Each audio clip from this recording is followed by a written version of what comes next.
IDS. IPS is intrusion prevention system, and while IDS is intrusion detection system.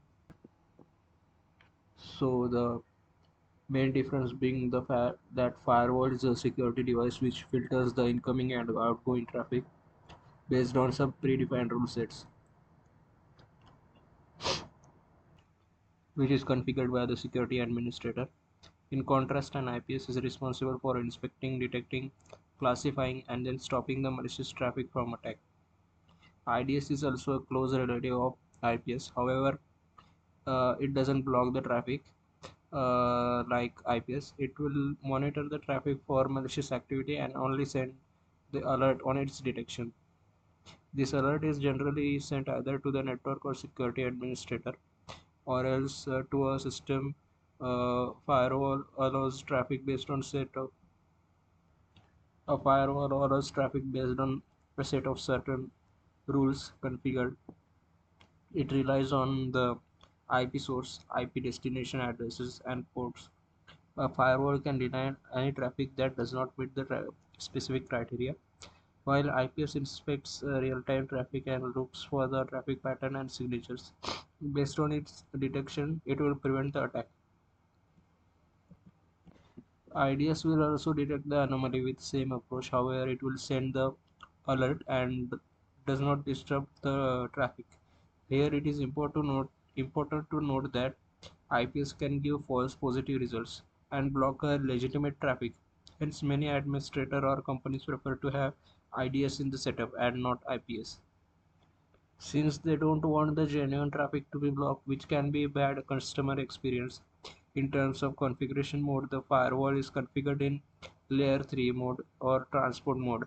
In layer 3 mode, it is required to have separate segments carved out and the network core to be precise.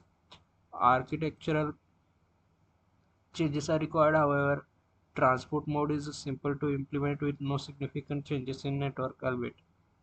There are some associated limitations in transparent world. Talking about IPS, it always has to be in the inline mode, while IDS can either be in inline mode or the host, that is spam mode. When it comes to placement of these security devices, firewall is placed at the perimeter or edge of the network, which is much closer to the internet entry exit points. IPS all should preferably be provisioned after the firewall, and then IDS can be positioned in non-inline mode, that is also called span board. A very interesting distinction of firewall from other two elements is that firewall doesn't analyze traffic patterns, while IPS and IDS have the key functionality to analyze the traffic flow or patterns as we discussed earlier. Firewall is always first line of defense. IPS should be placed after the firewall when it comes to action taken on detection of unauthorized traffic.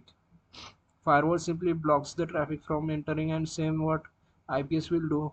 However, IDS will not prevent the traffic from entering the network, rather just send the alert to the concerned, and same is the case of IDS, which should analyze the traffic after the firewall.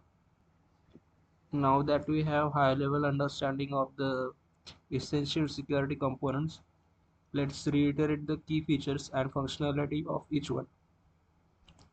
Firewall related terms are stateful firewall filtering and inspections. It permits and blocks traffic based on ports and protocol rules. However, IPS related terms are anomaly detection, signature detection, zero-day attacks, blocking the attack. IDS terms are anomaly detection, signature detection, zero-day attacks, monitoring, and alarm.